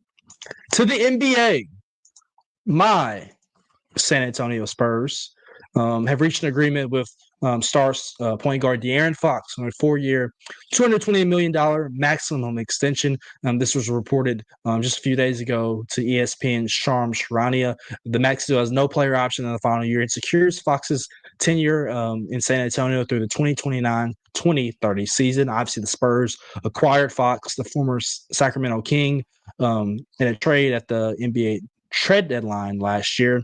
The Spurs, Calvin, don't know if you know too much about them, but they have a very young core, obviously now with Victor Wembanyama, who missed the end of last year with some blood clot issues. But they also drafted Dylan Harper, number 2 overall in the NBA draft.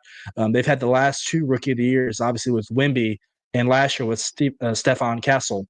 So the Spurs have kind of built this young core that could compete, obviously, in a loaded Western Conference that has the defending NBA champion Oklahoma City Thunder.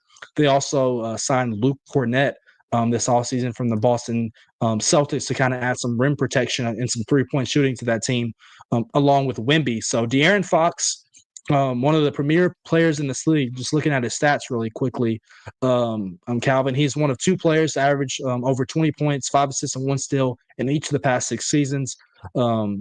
He also has 10,000 points, 3,000 assists, and 700 steals since entering the NBA in 2017 and 2018. Last year, he averaged 23.5 points, 6.3 assists, and 4.8 rebounds. So a really nice player who gets a nice payday.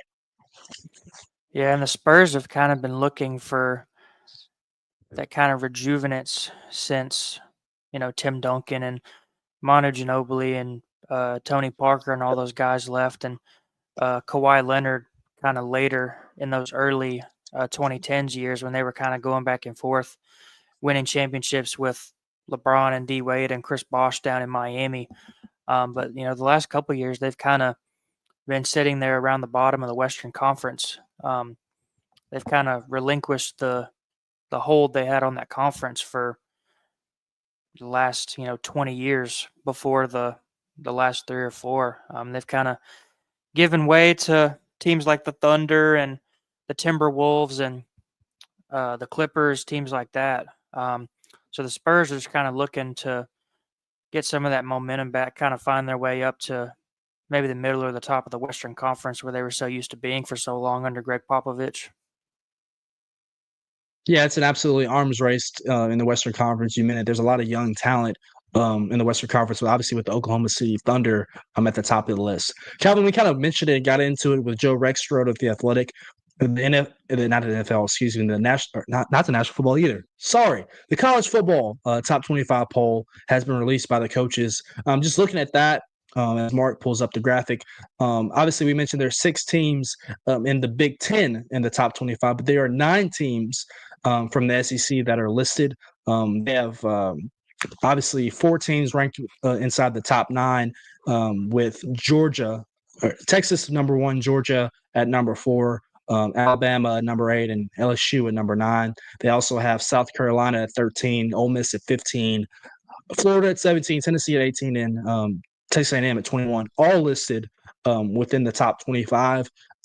Kind of a keynote that I took away, though, the media picked Penn State as the favorite in the Big Ten, and we see in the coaches poll that Ohio State is the number 2 team in the country, something that kind of perked my eye, obviously, with me also looking at my Notre Dame Fighting Irish at number 5.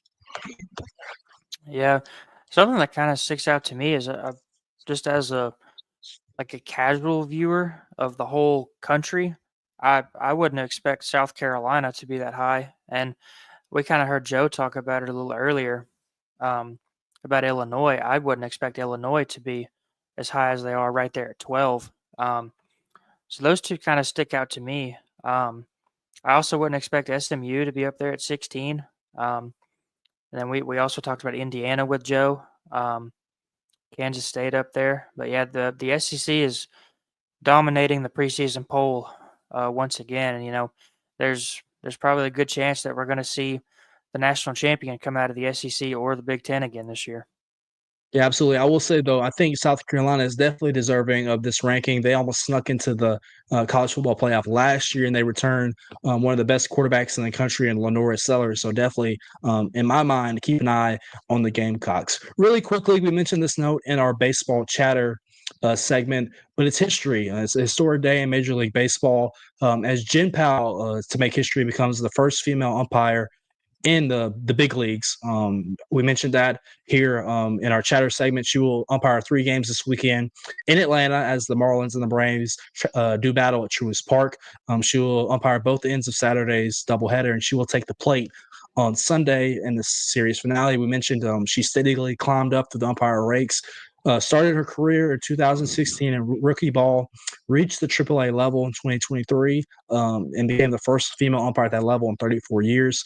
She worked the plate in the AAA championship that September. So it's very documented, Calvin, the toil and the labor that comes with as a player to get through the minor leagues and get to the big leagues. It's the same thing for the umpires. They're people too, and they're working on their craft. So this is a very historic moment for Jen Powell, who I mentioned had the plate last night at First Horizon Park here in Nashville as the Jumbo Shrimp and the Sounds did battle. But a historic moment for Jen here.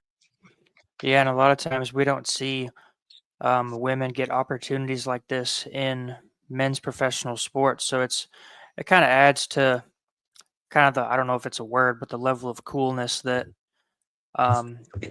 that Jen's kind of putting on here. I don't know where she stands in terms of how many female umpires have ever. Well, I guess she's the first. Duh, we Right. just said that.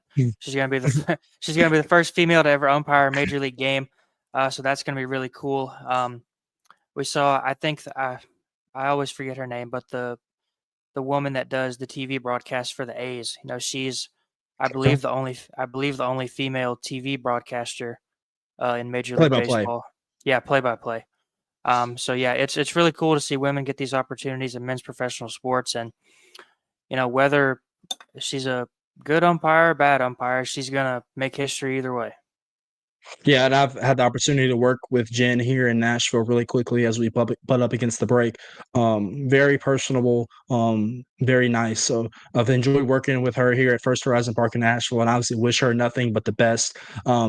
A very deserving person in my mind of the opportunity. So looking forward to watching her this weekend as my Bravos play, but watching Jen make history as well. So something really cool. Something also really cool is talking a little NASCAR. I know Calvin might not think that, but NASCAR is really cool. And we're looking forward to talking with Heather Williams, who does a great job out there in East Tennessee. She'll be talking a little NASCAR with us here next. Also, a little MLB Speedway Classic. We'll see how wet she got. It was pouring buckets. That is coming from my mom, who made the trip to Bristol. So we'll get Heather's account of all the hoopla and obviously the cool images that came from this weekend in Bristol. So stay tuned right after this commercial break here on Main Street Sports Today.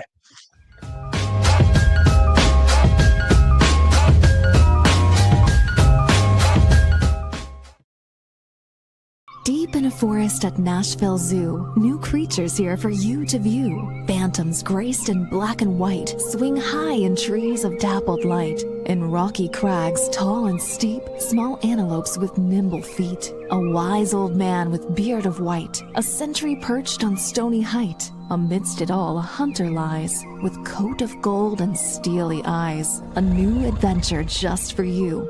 Leopard Forest at Nashville Zoo. Open now.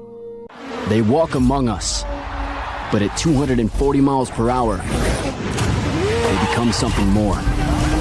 They're thrill seekers, risk takers, and maybe just a little bit unhinged.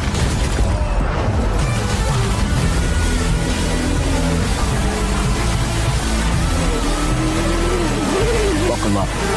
This new era of speed, this racing revolution, it's just getting started.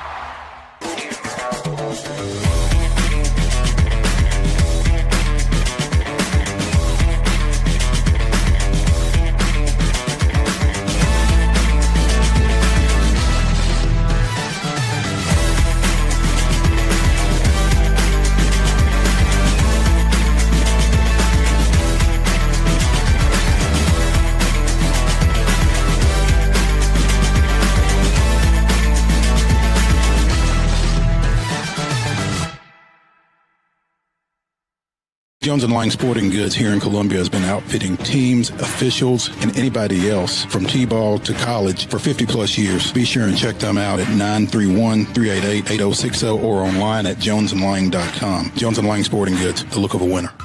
Piggly Wiggly, located in Neely's Mill Shopping Center, is Columbia's locally owned and operated Cost Plus 10 grocery store dedicated to serving the community with low prices and smiling faces. Piggly Wiggly offers fresh, hand-cut meats daily, as well as daily hot plate lunches from their deli counter. You're certain to see smiling faces and a helping hand when you're here at Piggly Wiggly. Come by and check out our fresh produce, high-quality meats, and more. Down home, down the street, we'll see you at the Pig.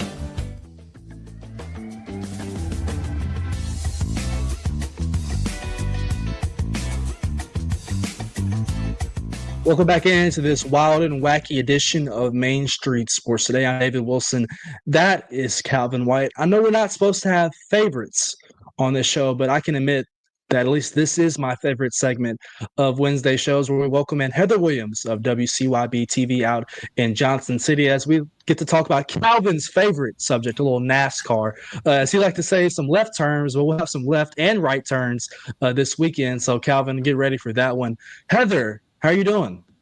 Doing well, gentlemen. How are you guys doing today? Good. Doing well. Hopefully you stayed nice and dry. I saw you were a participant, a media member this weekend at the MLB Speedway Classic at Bristol Motor Speedway. Before we talk about the rain and the weather that kind of ensued, just kind of talk about just how so many people came near and far to see an event like that. Obviously, before the rain came, it was a beautiful setting with all the fans kind of surrounding the field at Thunder Valley. So just kind of give us a sense of what you saw on Saturday night. I mean, it was a really cool event. 91,000 people were on hand on Saturday night. And, kudos to the roughly 45 to 50 that stuck around to Sunday. I mean, about half the crowd came back for the actual game. It was really disappointing. It would have been very beautiful under the lights, but even in the daytime, it was really cool environment. The energy, because of the way the last great Coliseum is and how it was kind of shoved in one corner, the energy and just you could just feel it on the field. It was a great event, especially if you were a Braves fan. Heather, I don't want to take anything away from, kind of the concept of how cool this game was, but when you kind of talk about the logistics of it, they decided to still play the game after almost a 2.5-hour rain delay. The concession stands were running out of food. And I read that the Reds are supposed to have an off day that Sunday. Both teams had a home game taken away for this. When you kind of factor all that in, do you think that this is something that Major League Baseball and NASCAR will try to continue to work out and try to do? Well, I mean, both teams had an off day on Sunday that they lost. But I mean, it's no different than the Rickwood Classic or the Field of Dreams game as far as, losing. The Reds are the ones that lost their home game. And when you do these special events, somebody's going to lose a home game. But I think these events are important, whether it be Rickwood, whether it be when they played in the military base or when they played in London or when they played the Field of Dreams games. I think it's important for baseball to take these events to parts of the country that don't normally, or the world in the case of London, don't normally get to see Major League Baseball. That's how you grow the sport. The rain was really unfortunate. It caused a lot of the logistical issues that people were upset about. Bristol Motor Speedway, they have 100,000 people in there every fall for the night race. Even now, with the attendance down, it was at one point 160, but now it's around 100 that come in the fall. They know how to do these events. But when you have people coming in at noon and because of the rain delay, not leaving till after midnight, and unlike in the NASCAR event, they couldn't bring their own food and drink in.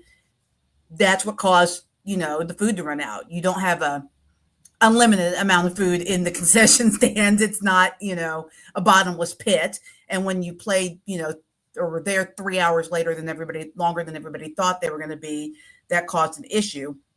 The rain also caused some issues with the getting fans out after the race, because at a NASCAR race, and the plan was for this event, they will hold certain lots when the game is over and empty them one by one so that everybody's leaving in the orderly manner and we're not overwhelming the little 4-lane road that's right in front of the track, because the town of Bristol quadrupled in size. There's 30,000 people that live in Bristol. There were 90,000 people at this game.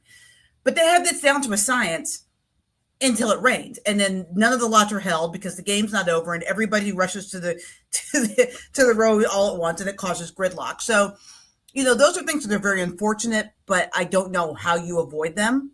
It just kind of things that happen. For those that were patient, for those that stuck around, that could stick around, and I realize people can't always. That's always something that happens when NASCAR races get rained out. It was an amazing event. For those who could stick it out till Sunday, it ended up being really cool, and I think really good for the sport. The rain is the reason why I think, in my opinion, that Bristol Motor Speedway owner Marcus Smith has been kicking around the idea of possibly putting a dome or a retractable roof on Bristol. So for these kind of events, it doesn't get rained out, right? You spend all this time, this money, this energy, and then rain ruins it. Because I think they want to do more of these events. The NHL was actually at this game. scouting it for a potential, Winter Classic site. So I think that there could be the possibility of a lot happening at Bristol. Will baseball come back? Maybe, maybe not. It was a really tough build, an ambitious build, but there will continue to be other events like that at Bristol. I feel pretty confident in saying that.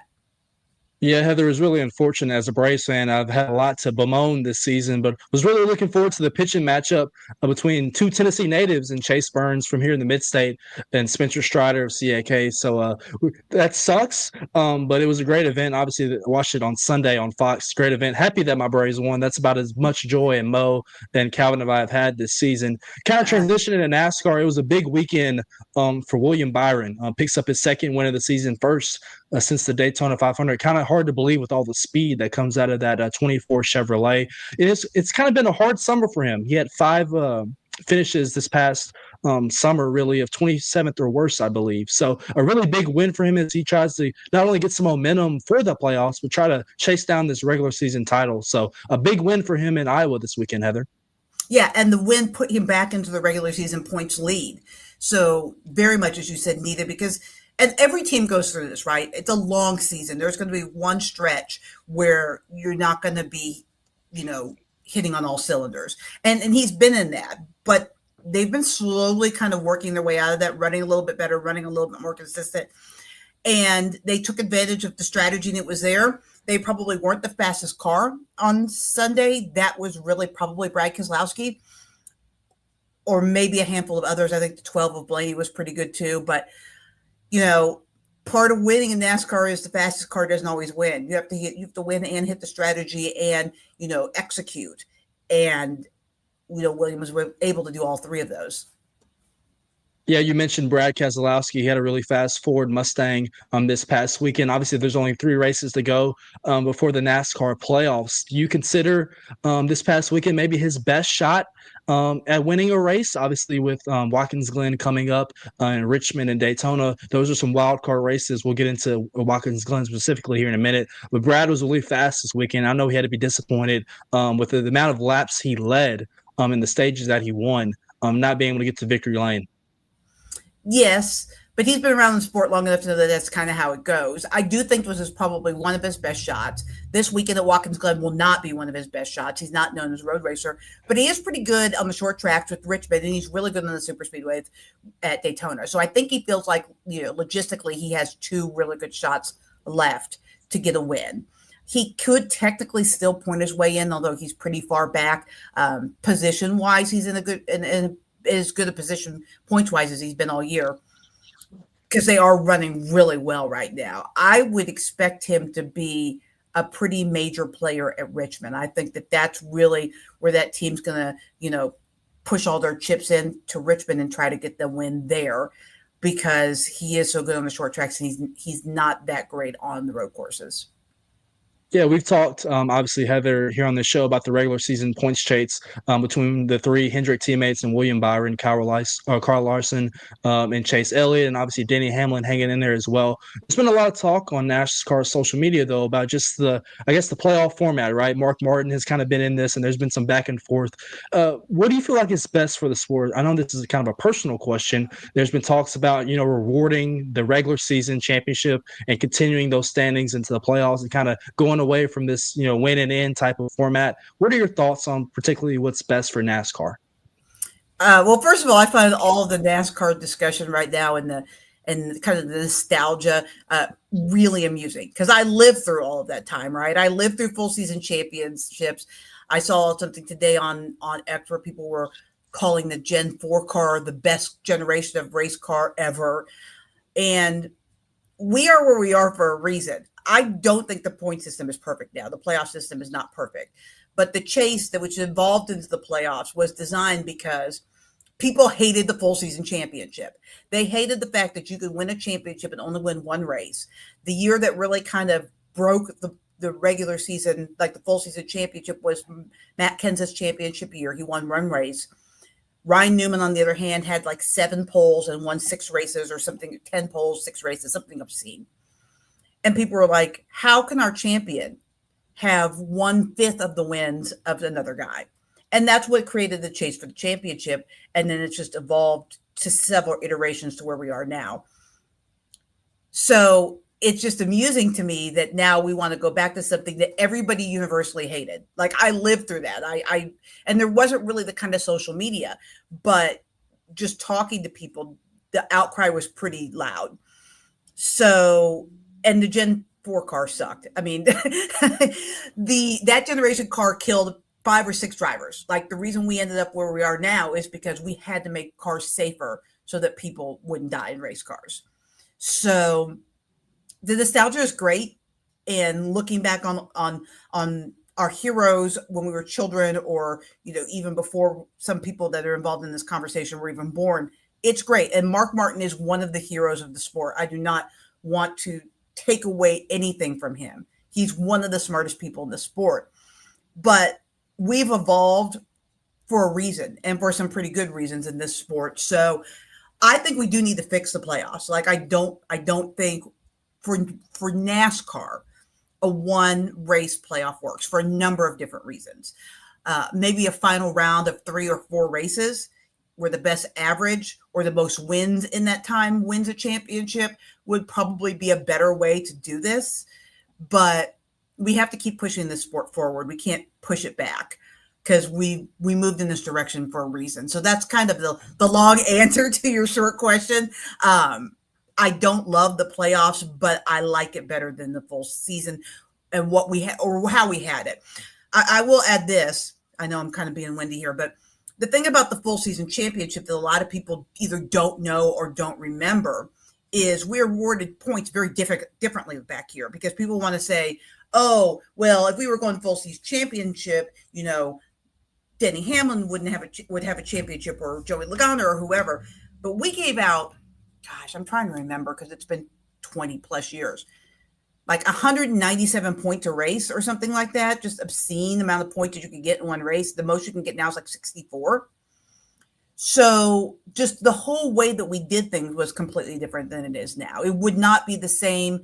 You would not even get the same result if you just went back to full season points and started rewarding points the way we do now. So people need to really understand that a lot has changed, not just the full season playoff, but how we award points, when we award points, who gets points, and how people race for those points changes. Because now we give a point for the fastest lap. So if you're, for instance, Kyle Larson at the Coke 600, he wrecked. He went out and just did a qualifying lap and got his bonus point for having the fastest lap. Well, under the old point system, that wouldn't be a thing. So I don't know. There's a lot to unpack. Yeah. There are people that are way smarter than me when it comes to the ins and outs of sports that are deciding these things. And not just NASCAR people. There's a whole committee of media people and former drivers like Mark Martin and current drivers like Denny Hamlin that are involved in this. And I know that they will come up with something that'll be good for the sport, because I trust most of the people that are involved in that process.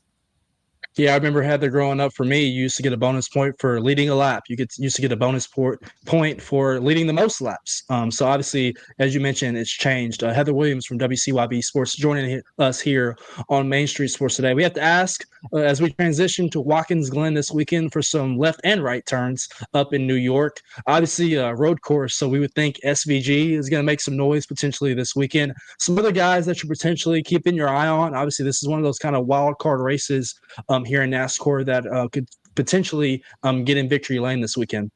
Well, I think your list of others, those that can compete with SVG, has to start with Connor Zilisch. He actually beat him in the Xfinity Series race the last time we were on a road course, and is an incredibly talented road racer. So I think he's a guy you have to keep your eye on. I think Michael McDowell, who until he had some issues at, I believe it was one of the road courses, maybe Chicago, he was up there right there with SVG. He's an incredibly talented road racer as well. So I think that, those are the two people that are at the top of the list. Chris Buescher beat SVG in this race straight up last year. SVG had some issues, but Chris Buescher won the race. So I think that he's a guy. And this road course is different from the others in that this is far less technical. It's It's more speed. It's kind of like a super speedway of road courses.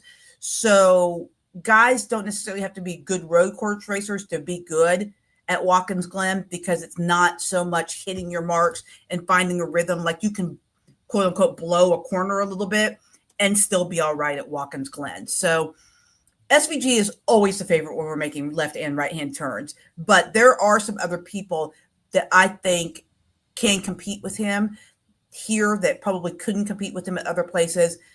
And he may run away with it, but he may not. Like, particularly with Connor Zillage in the field, if he can qualify well. Now, that car doesn't qualify every week, so he'll be in the first qualifying group, and generally it's kind of difficult to get a good qualifying position in the first group or when you're starting points wise in the back of the field.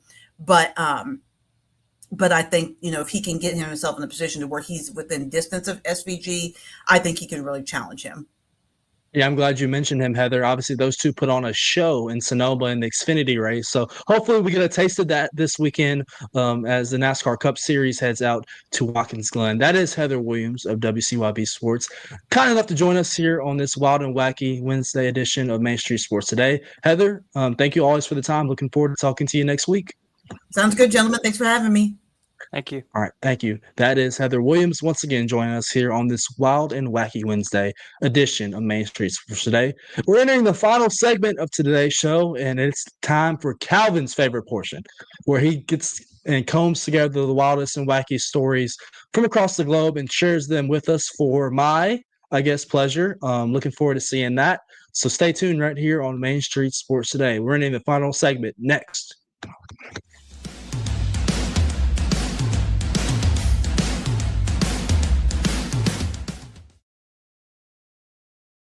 Being in Tennessee, we wanted to try to keep it as local as possible, so we have an entire section of our menu that is just dedicated to local whiskeys like Uncle Nearest, Jack Daniels, of course, George Dickel, Nelson Brothers, Greenbrier whiskey, and all of our taps are all local.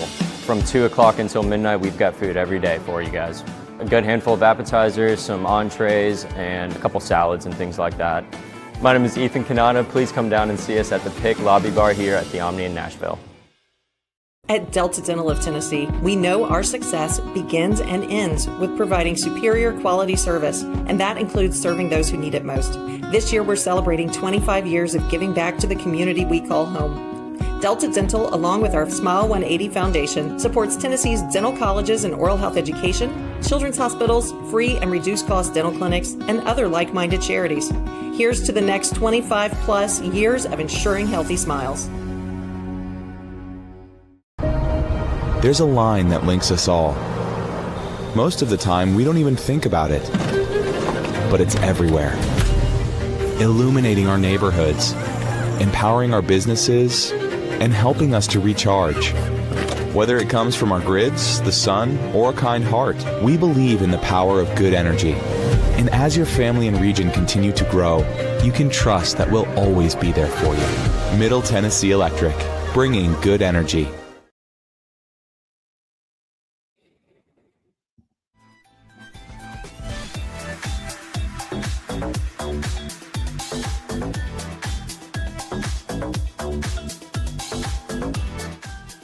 Welcome back in. It is Wild and Wacky Wednesday here on Main Street Sports Today. I'm David Wilson. That is Calvin White.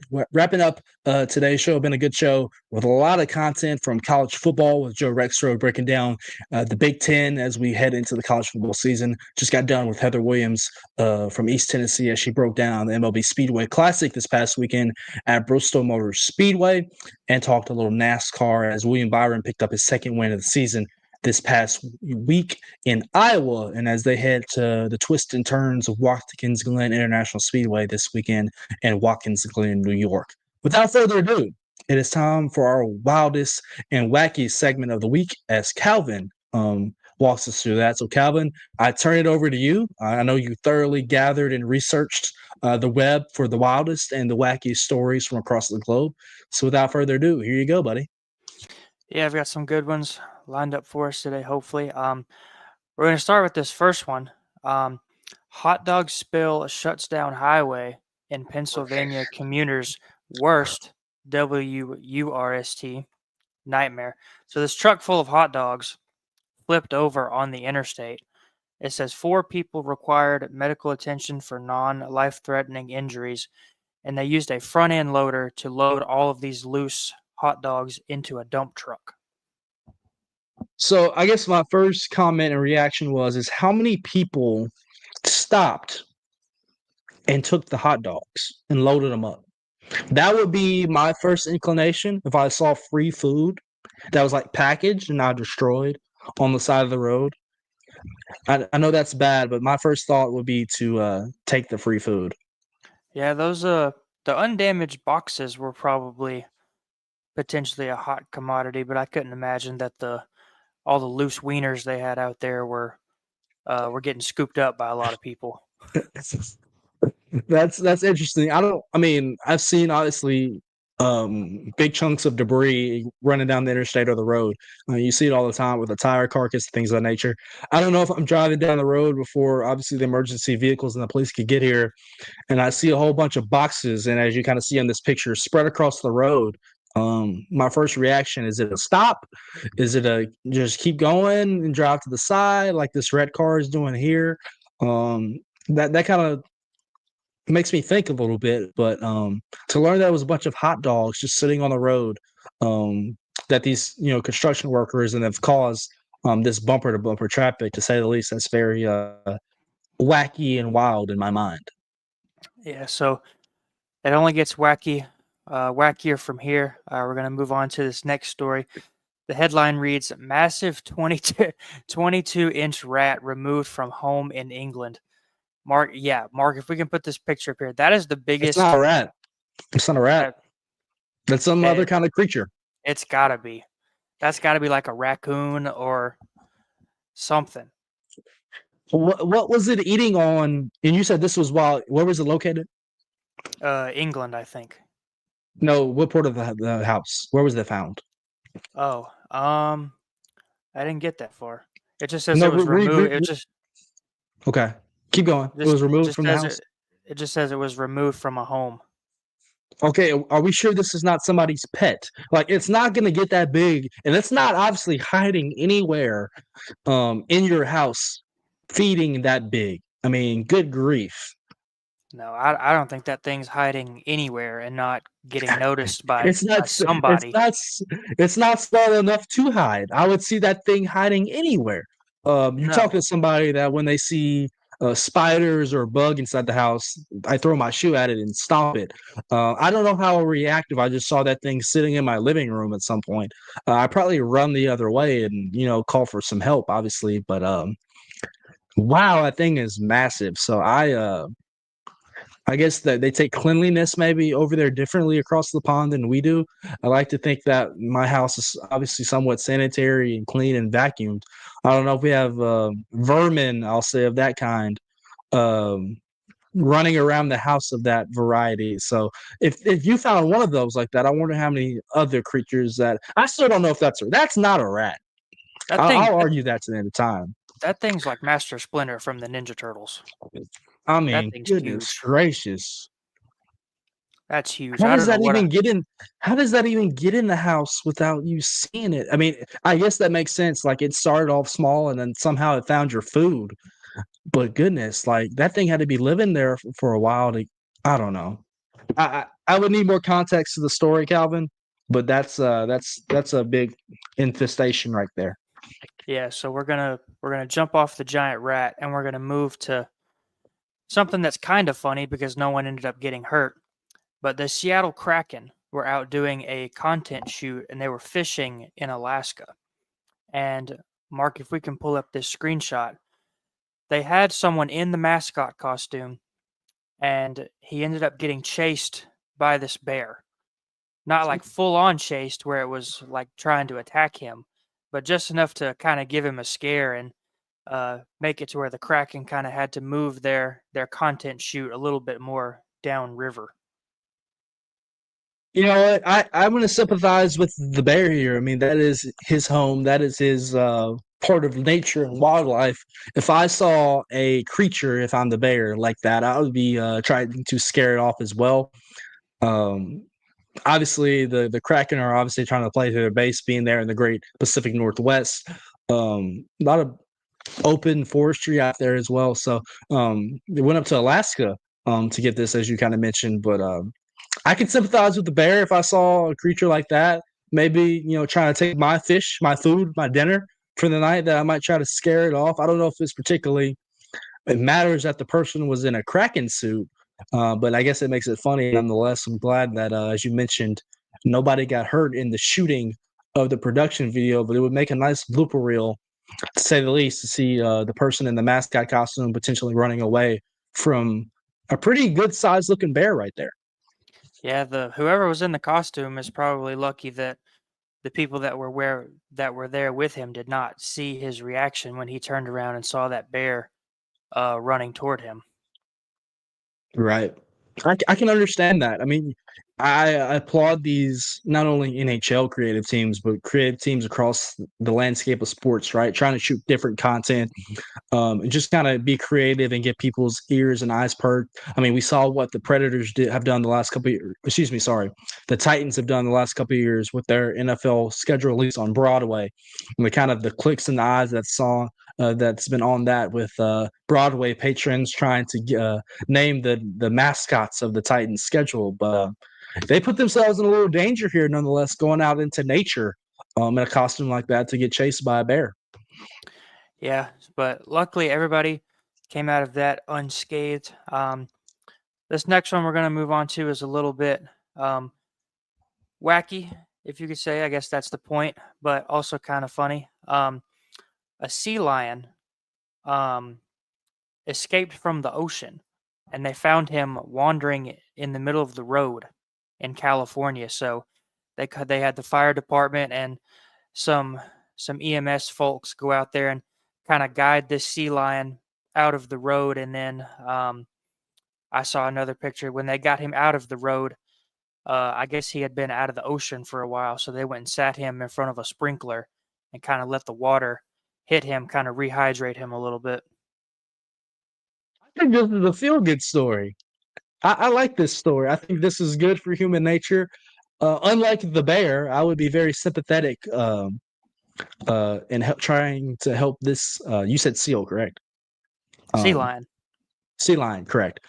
Sorry. That's a great picture. That is a humanitarian effort that deserves an award. He was a little dry, so they just tried to hose him off a little bit and get him back reacquainted to some water. I think this is a feel-good story. I think as a reporter, I love to write maybe on the story. I'm not volunteering. Hopefully it has already been written.